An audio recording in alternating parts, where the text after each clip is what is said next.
Para pemirsa dan sahabat beriman dimanapun berada, kita jumpa lagi di Ustadz Danu Official Channel. Apa kabar semua?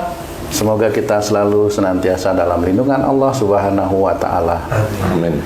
Di video kali ini kita akan ngaji lagi bersama guru kita semua, Pak Ustadz Danu, yang sudah hadir di sini bersama kami. Assalamualaikum Pak Ustadz. Waalaikumsalam warahmatullahi. Amin. Assalamualaikum Bang. Waalaikumsalam Pak Tung. Alhamdulillah. Para pemirsa dan sahabat beriman, para sedulur, kadang-kadang kita melakukan ibadah yang padahal ibadah itu sebenarnya kan niatnya lillahi ta'ala ya, untuk tujuan akhirat. Kadang-kadang kita melakukan ibadah itu tanpa kita sadari atau malah kita sadari ibadah yang kita lakukan itu untuk tujuan-tujuan dunia, yang mana kita melakukan ibadah itu kadang-kadang untuk memuluskan apa yang menjadi keinginan kita. Nah, nanti kita akan tanya guru kita, Pak Ustadz Danu, bagaimana sih sebenarnya ibadah yang sesungguhnya itu? Apakah ibadah itu nanti bisa dinilai di akhirat atau yang kita lakukan untuk dunia bagaimana? Nanti kita akan tanya guru kita, Pak Ustadz Danu. Pak Ustadz, mengenai ibadah ini Pak Ustadz, kadang-kadang tanpa disadari kan kita melakukan ibadah itu untuk memuluskan keinginan kita, seperti itu ya Pak Ustadz. Nah, yang seperti apa sebenarnya ibadah yang sesungguhnya itu yang nantinya bisa menjadi amal soleh di akhirat Pak Ustadz? Mohon penjelasannya. Iya, bismillahirrahmanirrahim. Assalamualaikum warahmatullahi wabarakatuh. Waalaikumsalam warahmatullahi wabarakatuh. Alhamdulillah, pertanyaan yang bagus. Kita sebagai seorang muslim, kita harus memahami bahwa semua yang kita kerjakan, baik itu ibadah wajib atau ibadah sunnah, walaupun itu kelihatannya seperti pekerjaan dunia, harus lillahi ta'ala. Ya. Nah, untuk menjadikan seseorang itu faham yang namanya lillahi ta'ala itu bagaimana? Apakah hanya dengan bismillah cukup? Tidak cukup. Bismillah itu untuk menjadikan niat kita sebenarnya. Tidak cukup. Kenapa? Bagi orang-orang yang memang mengerjakannya karena Allah bisa. Tetapi yang belum cukup, salah satu saya kasih contoh mamanya. Pada saat orang itu menjalankan pekerjaan sehari-hari, orang diberi pemahaman bahwa bekerja itu adalah ibadah. Betul. Nah, sebenarnya banyak teman-teman yang memberikan pengertian itu tentang bekerja ibadah itu yang bagaimana? Karena dia menghidupi anak, menghidupi istri, ya itu belum tentu itu ibadah. Itu baru tanggung jawab. Yang dikatakan bekerja ibadah itu yang dalam dia mencari rizkinya, awal bismillah karena Allah, ya. Kemudian di dalam pekerjaan, mengerjakan pekerjaannya, kalau ada kesulitan jangan mengeluh, kalau ada kekeliruan jangan nyalain temennya, didiskusikan. Wasyawirhum fil amri, itu harus dikerjakan. Musyawarahlah kamu dalam segala urusan dunia, itu harus dikerjakan benar. Kemudian kalau dia salah, ibaratnya dinasehatin, ya harus diterima. Kalaupun umpamanya bosnya itu omongannya pedes, ya omongan yang maki-maki ya harus diterima dengan lapang dada, dengan ikhlas. Nah, pekerjaan yang dilakukan itu terus-menerus dan dia selalu ada di jalan Allah.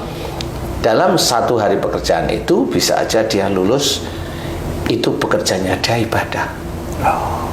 Dan itu diulang lagi hari berikutnya, mampu nggak itu dikerjakan? Wallahu a'lam. Nah, inilah yang harus diketahui, bahwa jangan hanya memberikan pengertian bekerja itu adalah ibadah, tidak bisa. Seumpamanya ada saudara kita tukang parkir, dia parkirkan kendaraan, biasanya parkir itu umpamanya 2.000, saya nggak tahu parkir berapa sih ya? 2.000. Motor 2.000. Motor 2.000, mobil berapa? Ya sekitar 4.000. Nah, oke, 4.000 ya. Dia tukang parkir nih, mohon maaf nih, bukan saya mau merendahkan ya. Nah, pada saat dia mau melakukan aktivitas tukang parkir, masalah itu masuk dinas perhubungan atau enggak, atau pajak kota enggak ngerti ya, pokoknya ini tukang parkir aja ya. Nah, Pada saat dia itu mau melakukan aktivitas jaga parkir, bismillah panda. Pada saat dia melakukan parkir, bagaimana tanggung jawabnya? Ada kendaraan masuk, dia atur apa enggak? Atau dia hanya cuma keluar pada saat ada kendaraan mau keluar. Nah, ini mau enaknya sendiri. Dan ini nih untuk kita ya nggak usah protes kalau memang ada seperti itu. Beri aja memang dia tukang parkir. Karena di sini ada interaksi, Allah itu mau ditaruh di mana. Pada saat dia itu diberi mamanya 4.000, dia nggak mau nih, ngomel nih. Nah, pada saat ngomelnya sendiri dia 4.000 diterima tapi ngomel. Nah, di titik itulah dia tidak bersyukur. Nah, di titik itu dia salah di hadapan Allah Ta'ala. Nah, di situ caranya bekerja yang dikatakan ibadah itu adalah bekerja atau ritme atau step-step pekerjaan yang memang dia kerjakan semata-mata karena Allah Ta'ala. Tidak bisa satu hari dia bekerja itu karena Allah, seminggu dia bekerja karena Allah, tidak mungkin. Tidak mungkin manusia muslim seperti itu, tidak mungkin, kecuali memang dia betul-betul sudah belajar beneran untuk takwa kepada Allah Ta'ala. Nah, di dalam pekerjaan inilah yang namanya bekerja karena Allah. Itu bisa dikatakan pekerjaan dia adalah ibadah, tapi sulit. Nah, pada saat seseorang itu melakukan aktivitas ibadah untuk dunia, ini bahaya. Orang-orang tersebut itu bisa merugi nantinya. Contoh, dia melakukan sholat malam atau sholat sunnah tahajud, qiyamul lail yang biasa kita ketahui. Tetapi sholat tahajudnya itu di hatinya dia dan pikirannya dia digunakan agar rezekinya itu bertambah terus-menerus.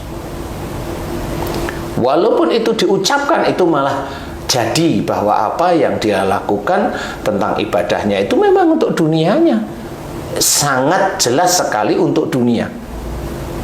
Nah, di titik ini kalau dia melakukan sholat sunnah tahajud terus-menerus, ya dia tidak akan dinilai itu ibadah sama Allah Ta'ala. Karena dia hanya dunianya.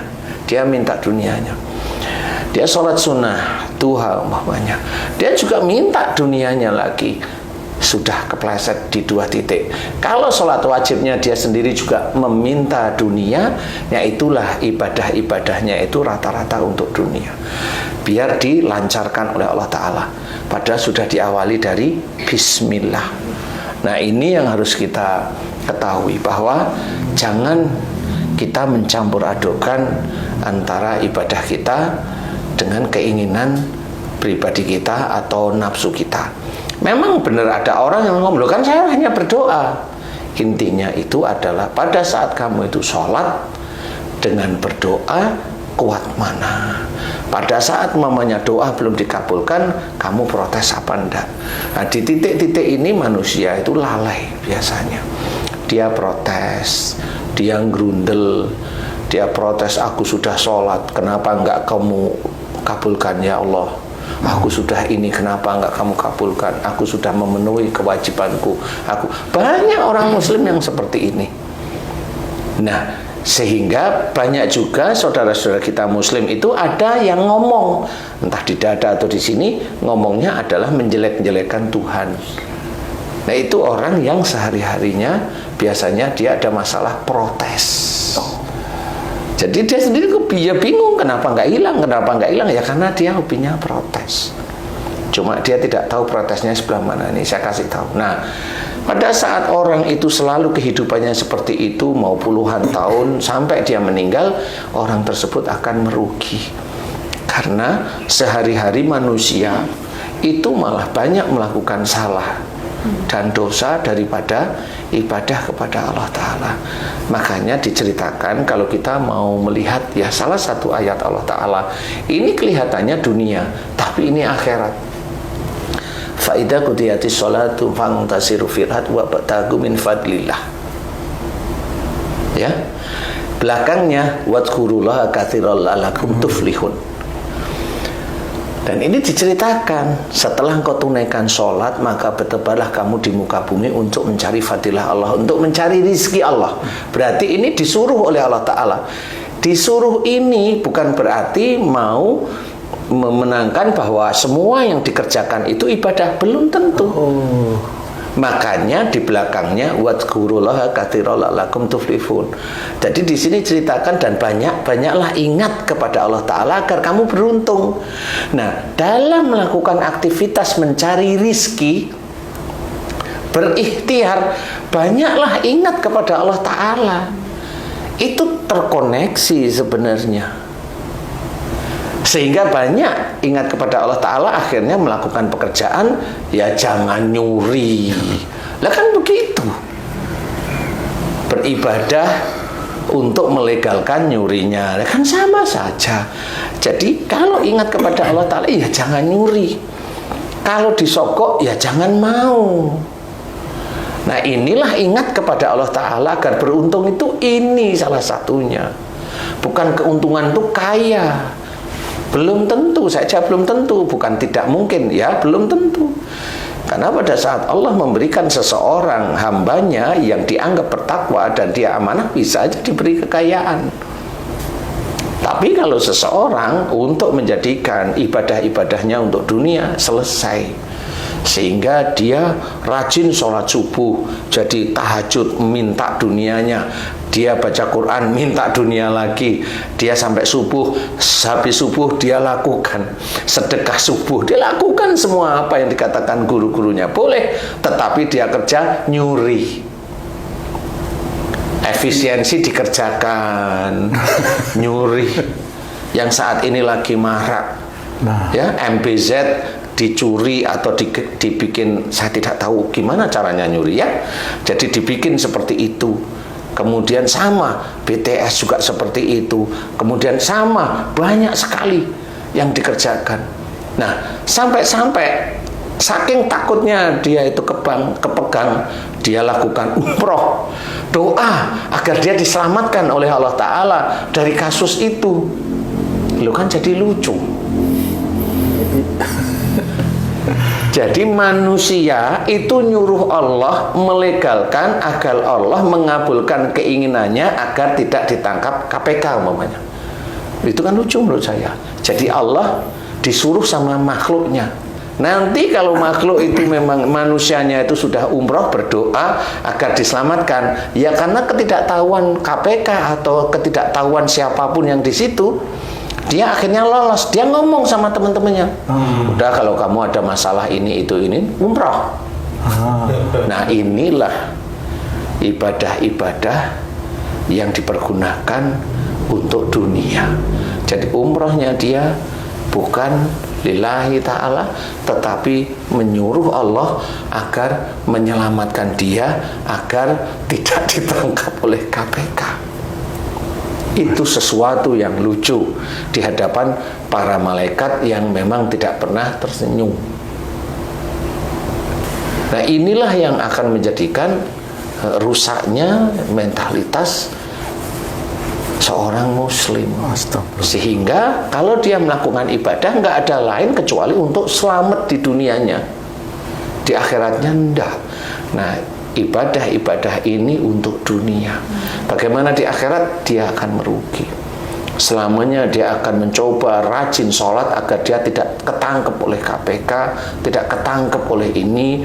Dia tidak melarat karena dia ingin pekerjaan itu ada terus semuanya. Jadi ibadah-ibadah dia bukan karena Allah, walaupun dia ucapkan bismillah, itu hanya mulut yang akhirnya nanti Allah akan menilainya kamu munafik gitu. Saya pernah mengalami itu Pak Ustadz. Masya Allah, baru tahu. Iya. Biasanya kan, maaf ya Pak Ustadz, di tempat kerja dulu biasanya misalnya di satu rapat gitu, suara azan. Nah itu bos pemimpin rapat tuh malah, oh kita sholat dulu agar nanti rapatnya ini bisa berjalan lancar dan proyek yang rugi itu nanti bisa kita bicarakan bagaimana caranya untung, malah seperti itu. Jadi memerintahkan sholat untuk tujuan itu salah itu ya Pak Ustadz? Ya, salah. Dia. Ya salah. Maaf Pak Ustadz, itu yang menanggung dosanya itu yang mengajak atau akhirnya menjadi semua berdosa itu? Yang mengajak. dan anak buahnya. Astagfirullah. Belum kelar. Belum kelar nih. Waduh. Nah, kan sama-sama semuanya. Makanya seperti itu tetap nanti akan membawa. Pada saat di yaumul akhir nanti, di yaumul hisab, itu tetap para nabi itu ada di depan umatnya masing-masing. Nabi Musa ya ada umatnya, Nabi Isa pada umatnya, Nabi Sulaiman pada umatnya, Rasul Muhammad SAW pada umatnya. Nah, di umatnya Rasul ini tidak melulu itu umatnya bersih. Allah. Nanti di umatnya Rasul itu ada pemimpinnya. Nah, pemimpin-pemimpin inilah yang nanti dikelompokkan oleh Allah Ta'ala melalui malaikat ini menurut grade dari keimanannya. Kalau dia dosa terus ya kelompoknya ini dosa ya masuk kelompok ini dosa masuk kelompok ini.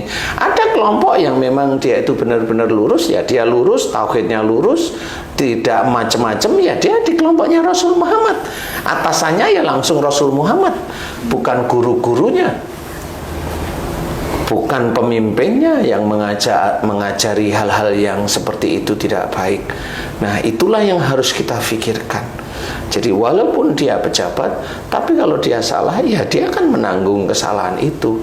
Nanti dia masuk kelompok yang seperti itu. Karena kelompok yang seperti itu bukan kelompoknya Rasulullah Muhammad SAW. Karena Rasulullah tidak mengajarkan saling tolong menolong di dalam berbuat dosa. Enggak. Seperti itu. Enggak. Betul-betul enggak. Makanya kalau kamu berbuat dosa, berapa yang kamu makan, bayar. Kalau Haji J juga dulu pernah dihitung, bayar kemana? Yatim piatu. Udah, itu bukan membuang sial, itu betul-betul mengeluarkan yang dulu pernah dimakan. Mudah-mudahan karena Allah memperpanjang umur kita, inilah yang harus kita pergunakan agar manfaat nantinya. Di mana ya? Di akhirat, bukan di dunia. Nah, inilah yang akan menjadikan bahwa ibadah kita memang betul-betul lillahi ta'ala, seperti itu. Harus dikembalikan. Nah, kalau itu umpamanya proyeknya sih rugi. Ya, ngomong kertas hitam di atas putih itu rugi. Tapi kenapa dirugi kok? Kenapa direksinya, GM-nya kok beli tanah baru, mobil baru? Itu kan lucu. Iya sih Pak Ustadz. Lah iya, kenapa kalau rugi kok begitu? Ya, Ya kadang-kadang kerugian itu sendiri dibuat oleh yang mengerjakan itu. iya, agar negara yang menanggung. Iyalah, saya juga tahu kan, saya nggak bodoh-bodoh amat sebenarnya. Ya itulah yang dikerjakan. Itu apa namanya, korupsi. Dan ini Allah paling tidak suka nanti di akhirat dengan orang-orang yang seperti ini. Jadi itu apa? Sampai mati pun orang itu dia nggak akan merasa bersalah. Karena apa? Pada saat dia itu menjabat jabatan, dia itu tidak bisa hormat dengan orang lain. Dengan ustadz pun nggak hormat dia pasti. Kalaupun mamanya dia mendengar mendengar YouTube ini, panas telinganya pasti. Panas. Karena apa? Karena nggak mau disalahkan. Tetapi kalau memang dia diam terus dengar, iya saya dulu seperti itu. Kemudian dia terucap astagfirullahaladzim. Kemudian mulai dia ingat berapa banyak yang dia ambil. Dia hitung. Diam-diam dia hitung. Ini itu tanah itu beli karena proyek ini, tanah ini beli karena proyek ini, tanah ini sudah aku bangun, sudah ada kos-kosan 100 pintu karena dari proyek itu. Ini kan nggak beres. Jual aja semuanya. Uangnya kasih ke yatim piatu. Kalau misalnya nih, mohon maaf Pak Ustadz, ada seseorang dia mengambil uang dari dari situ ya, proyek itu, terus dipergunakan untuk membuat satu yayasan yatim piatu atau sekolah untuk, mohon maaf ini untuk anak-anak belajar Quran. Itu bagaimana itu? Nah itu idenya, yang punya ide itulah yang sekali dia. Karena yang punya ide itu kan pejabat, di mana kadang-kadang kalau dikasih masukan itu tidak mau. Pejabat itu kalau dikasih masukan kan nggak mau, merasa dirinya itu lebih tinggi daripada yang lain. Kalau dikasih tahu ustadznya itu, loh yang bayar kamu itu siapa? Kan gitu dia. Padahal belum tentu itu dari uang, dari dompetnya dia. Yeah. Ngomong yang bayar kamu itu siapa? Dan inilah kerusakan-kerusakan mentalitas Islam inilah yang itu diteruskan terus-menerus. Akhirnya kontraktor, institusi kontraktor ini ya rusak sejak ada orang masuk di situ sampai dia mau mati itu ya rusak di situ. Gimana dia itu sholatnya? Nggak ngerti kita. Bagaimana itu sholatnya? Saya yang penting lurus. Oh boleh lurus, silahkan. Kalau saya sih boleh-boleh aja. Saya hanya makan gaji, boleh silahkan. Kalau kuat. Nah, inilah yang akan menjadikan pemahaman bahwa jangan lakukan ibadah-ibadah kita itu hanya untuk dunia. Jangan apapun bentuknya. Kalau yang namanya ibadah itu hanya untuk mencari ridha Allah saja. Biarkan para malaikat yang mencatat yang baik dari kita. Makanya banyaklah kita mohon ampun agar dosa-dosa kita diampuni. Dari dosa-dosa yang dilakukan setiap hari itu, walau alam belum tentu itu sampai meninggalnya seseorang itu bisa lunas. Bersyukur atas nikmat Allah. Bersyukur aja mulut aja sulit sekali. Padahal kalau dia bersyukur hanya pada saat menerima uangnya. Pada saat dia belanjakan nggak pernah bersyukur, kan gitu. Nggak pernah dia bersyukur. Nah, disinilah sebenarnya banyak dari saudara-saudara kita atau kita sendiri itu yang rusak di hadapan Allah Ta'ala. Dirusak akidah kita sendiri. Makanya kalau saya berdoalah yang baik. Kalau mamanya kan Allah akan mengabulkan doa. Ya doa yang mana? Kan kalau mamanya di dalam surat Al-Isra ayat 18 itu ceritain kalau orang itu meminta dunia akan diberi oleh Allah Ta'ala, tetapi nanti di akhirat akan dimasukkan neraka. Cobalah mengerti ayat tersebut. Jadi jangan berani-berani yang seperti itu. Jadi gimana caranya? Dekatkan diri kita kepada Allah Ta'ala. Nanti Allah yang ngatur. Wong kita itu tahu Allah itu maha mengatur kok. Kok malah kita itu mengatur Allah agar Allah itu menuruti keinginan kita. Lu kan lucu. Kan gitu ya, sama seperti kita itu punya kambing tapi harusnya kita yang ngatur kambing itu kan gitu. Ini kambing ngatur gitu. Nah ya, kambing ngatur kita kan gitu, itu sebenarnya. Itu yang paling gampang. Enggak seperti itu. Enggak seperti itu, makanya banyak rusak sehingga nantinya merugi di akhirat. Nah, mumpung masih ada umur dari Allah Ta'ala yang dititipkan pada kita, ayo kita bergerak, belajar untuk tidak seperti itu. Bekerja boleh, malah disuruh oleh Allah Ta'ala, tapi dalam melakukan aktivitas pekerjaan selalu ingat kepada Allah Ta'ala agar kita beruntung. Kalau Allah mengucapkan beruntung itu di akhirat, besok insya Allah itu masuk surga, itu ya beruntung itu. Bukan banyak ingat kepada Allah Ta'ala beruntung itu terus kaya. Bukan, kaya itu bukan tujuan kita di akhirat. Kaya itu hanya titipan sebenarnya. Nah itu. Ustaz tanya Ustaz. Di dalam majelis taklim nih Ustaz, kebetulan saya hadir Ustaz. Ustaznya ini bercerita tentang pengalamannya Ustaz. Pengalamannya anaknya sakit Ustaz. Dibawalah ke rumah sakit. Kemudian dia harus mengecek darah anaknya ini. Ternyata ada kelainan darahnya. Sebulan kemudian harus balik lagi kontrol. Nah, saat mau kontrol itu dia ini melakukan suatu dianggap perbuatan baik Ustaz. Dia bersedekah ke tukang parkir, ke tukang sapu, dengan setelah memberi minta didoakan agar anaknya sembuh. Ke tukang parkir juga dikasih uang, terus minta didoain supaya sembuh. Ternyata pas pemeriksaan darah, ternyata darahnya bagus Ustaz. Nah, dia akhirnya berkata ke jamaah, nah dengan sedekah itu anak saya jadi sembuh. Jadi doa kita harus ikhlas. Saya jadi bingung Ustaz. Ikhlas itu kalau menurut saya kan tak ada pamrih gitu, hanya semata-mata karena Allah. Nah, tapi di saudara-saudara kita suatu perbuatan baik, sedekah dan lain-lain itu dianggap baik walaupun niatnya bukan karena lillahi ta'ala. Jadi saya yang hadir di situ harus gimana Ustaz? Jadi mau negur di depan umum gitu kan, nggak ditegur takut jamaah lain meniru gitu, gimana Ustaz? Jadi gini, kalau menegur di depan umum tidak boleh. Karena itu akan menyalahi hadis Nabi, nggak boleh. Dalam memberikan nasihat di taklim tidak boleh. Jadi jelas. Jadi kalau pas ada kesempatan, cuma itu ujian Haji J aja.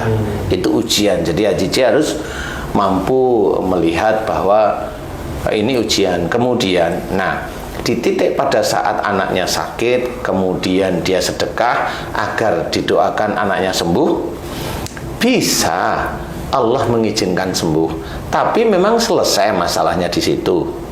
Belum. Nah, yang ditunggu oleh Allah Ta'ala itu apa? Satu adalah pada saat anaknya itu sembuh, dia bercerita nggak kepada orang lain. Nah, ceritanya bagaimana? Kalau dia bercerita tentang dia memberikan sedekah kepada orang-orang yang nggak punya tersebut, meminta didoakan agar anaknya sembuh, itu sebenarnya Allah itu masih mengintai apa yang dia lakukan setelah anaknya diberi kesembuhan oleh Allah Ta'ala.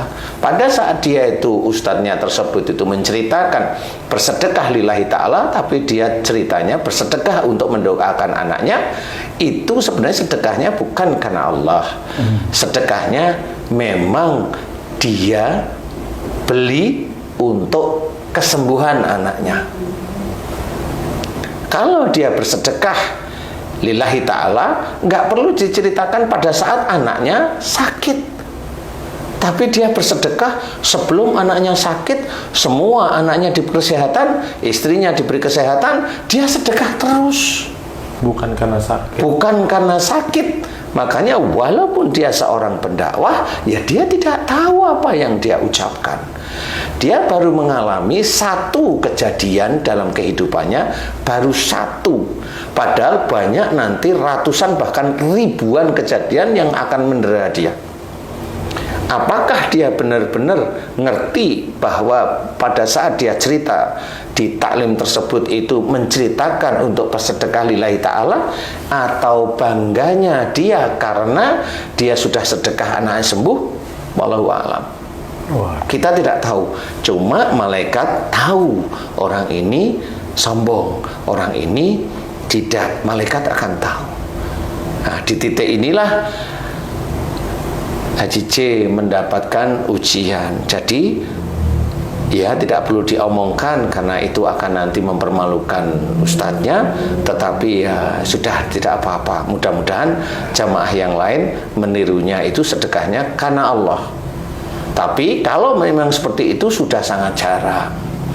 Karena apa? Banyak juga teman-teman dakwah saya yang dia sakit, pada saat dia sakit bersedekah, ya mati di akhirnya. Jadi jangan ngomongkan kalau sedekah itu terus akhirnya menjadi kesembuhan. Enggak. Ustadz top yang memang ada yang beberapa tahun kemarin itu sama aja, dia sakit masuk rumah sakit, ya pasti melakukan doa untuk kesembuhan. Dia pasti akan berdoa, dia akan mencoba mengeluarkan uang sedekah agar dia itu sembuh dari sakitnya. Pasti, karena dia tidak mau sakit. Walaupun katanya dia sendiri sakit menggugurkan dosa, tapi dia tidak mau.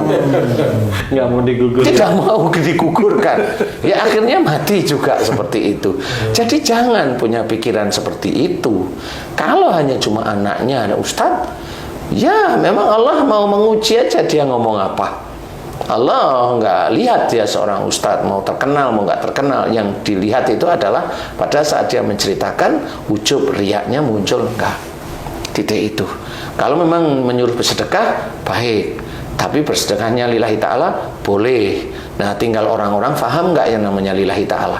Tetapi akhirnya ustadz tersebut mengajarkan sedekah itu memang untuk kesembuhan. Jadi pasti jamaah tersebut akan mengikuti gaya ustadz tersebut. Itulah yang menjadikan nanti dinilai salah di hadapan Allah Ta'ala. Dan ustadz tersebut mengajarkan yang tidak baik. Tidak baik, mengajarkan sedekahnya untuk kesembuhan. Intinya begitu. Yang harusnya sedekah itu lillahi ta'ala, itu yang Allah menyukai. Jadi jangan sampai kita seperti itu. Sholatlah karena Allah. Berdoa banyak mohon ampun, banyaklah bersyukur. Begitu. Anaknya sakit itu ya emang kalau memang dia belum akil balik ya karena bapaknya atau ibunya itu dia sendiri sebenarnya. Karena memang dia tidak tahu kan akhirnya sombong. Coba nanti kalau sakit lagi, mampu nggak dia ngabisin uangnya untuk nyembuhin anaknya? Kalau saya berani seperti itu karena apa? Karena memang dia baru satu masalah yang diizinkan oleh Allah Ta'ala terlepas. Nah, nanti Allah melihat dia ujub, riya atau sombong di titik itu dilihat. Kalau dia sudah ngomong seperti itu, nah sudah ujub riyanya muncul. Nah, kalau sudah ujub riya, nah, bukan termasuk orang-orang yang bisa aja dianggap oleh Allah Ta'ala soleh di hadapan Allah Ta'ala. Wallahu a'lam. Makanya kita harus hati-hati. Ayo kita belajar, niatkan semua pekerjaan-pekerjaan baik hanya lillahi ta'ala. Jangan mencari dunia yang diawali dari beribadah. Maksudnya sholat kita atau ngaji kita atau itu untuk dunia. Janganlah. Nanti tahu-tahu di akhirat nanti betul-betul sadar bahwa apa yang dikerjakan itu kosong semuanya. Jangan. Harus belajar paham namanya lillahi ta'ala itu tidak ada pamrih, hanya mencari ridho Allah. Jadi cukup itu saja, nggak usah ditambah-tambahin. Biar Allah yang mengatur hidup kita. Insya Allah mudah-mudahan manfaat. Wallahu a'lam. Alhamdulillah, terima kasih banyak Pak Ustadz penjelasannya, Masya Allah. Para pemirsa dan sahabat beriman dimanapun berada, demikian tadi bagaimana guru kita semua sudah mengingatkan kepada kita bahwa ibadah itu benar-benar niatnya harus lillahi ta'ala. Semoga Allah memberikan kemudahan kepada kita semua, khususnya bagi kami di sini, agar bisa memahami dan mengaplikasikan apa-apa yang telah dinasihatkan oleh guru kita semua, Pak Ustadz Danu.